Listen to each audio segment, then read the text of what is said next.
I lost control.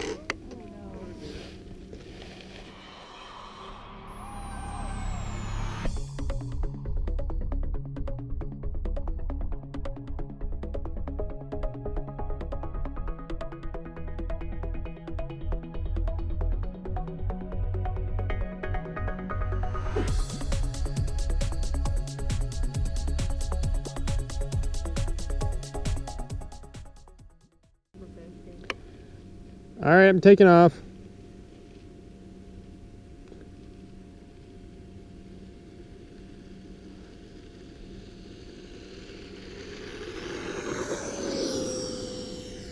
Yeah,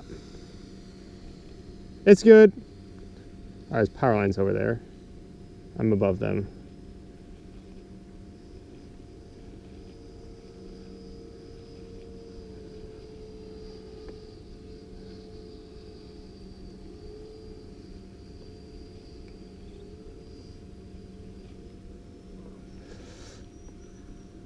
I lost control. It lost control. Yeah. I'll come with you.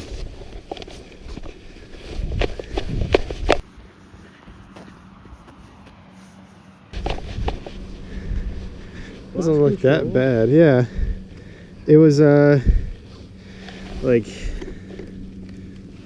oh, look at that. It broke like the same spot. It was like the same spot that yours kind of lost control. I did one barrel roll, then I was like, oh, it's fine. And then I was turning around, which then it like flapped straight. So I think somehow then it lost control. And then it was like in and out of control, but then no control. Didn't really break that bad. Yeah, the same fix as last time. I mean, it took off sooner.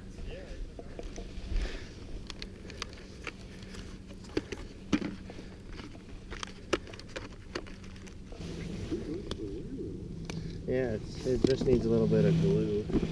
Yeah, we'll see. It's turned that way, flattened, and then it like, I don't know. I've had issues in this area before, but I still don't know why. Yeah, I'll just review film.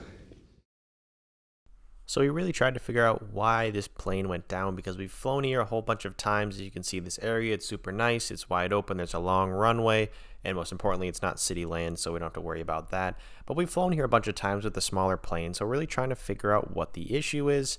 It's pretty wide open. We flew just a couple days ago on the lake, which was really nice. We flew a long way away, and we couldn't figure it out because the signal is normally really strong. But after a little bit of further analysis, it turns out the culprit might not be in our radio setup, but it might be something way bigger: water towers. Yeah, those giant structures aren't just for storing water, they're also part of an extensive communication network, and today we're going to break down how they work and why might they be affecting our RC flights.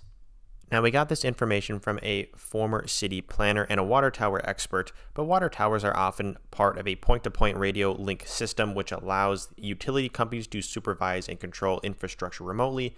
They use low power, low bandwidth signals to send operational data from one tower to another, and think about it as a small invisible web that helps maintain everything balanced behind the scenes. But that's only one type of communication. Many water towers are also home to cell phone communication systems, and they have two main functions: sending signals to users, like your phone for example, and connecting to other towers through high-powered radio signals. This tower-to-tower link can either be done through fiber optic cables underground or through high-powered radio signals, and this is where things get interesting. When radio signals are used for tower-to-tower communication, they can be high power and highly directional. This means they are focused like a beam, cutting straight across the sky in a straight line. If your RC plane happens to fly through this beam, you could experience interference, even if your radio system is on a completely different frequency.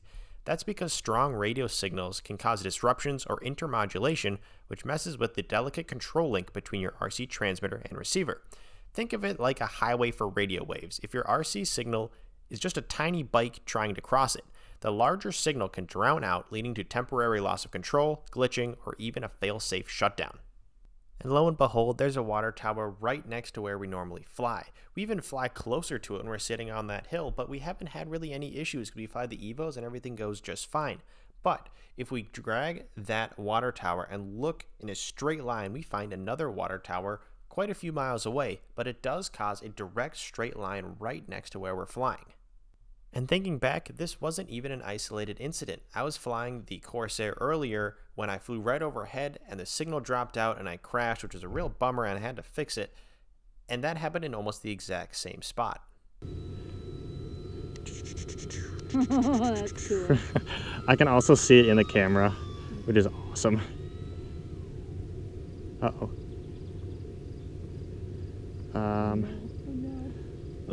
I can't control it. Likewise, one of the first times we flew the F-15 Eagle on the parking lot, there was a really small portion of the flight where we lost signal very quickly, but it snapped back. But again, it was in the exact same location. While it's really easy to say, well, it's just Spectrum being froggy like normal, I think it boils down to us flying somewhere that we shouldn't in terms of being in between two water towers. Now, there's no way that our signal can mess with the water tower, but the water tower can for sure mess with us. And so if we would have just done a little bit more research and seen that, well, we're in between a potentially point-to-point water tower communication, we might be able to save these planes. So next time you're flying near a water tower, you know what's going on behind the scenes. If you've ever had any interference or any issues in unexpected places, let us know in the comments. And if you found this helpful, make sure to like, subscribe, and hit that bell icon for more RC insights. Thank you so much for watching. This has been Inverted Aviators RC, and we'll see you in the next video.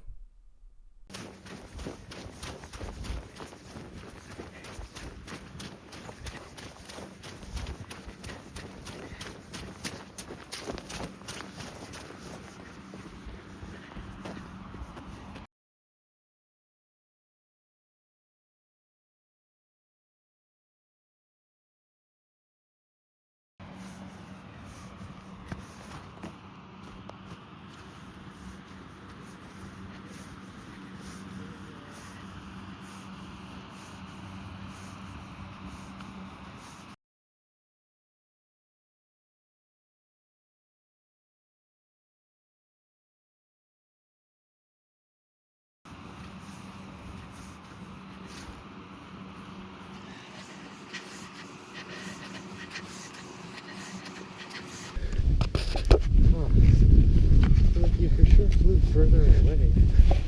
It was like the same spot that yours kind of lost control. I did one barrel roll, then I was like, oh, it's fine.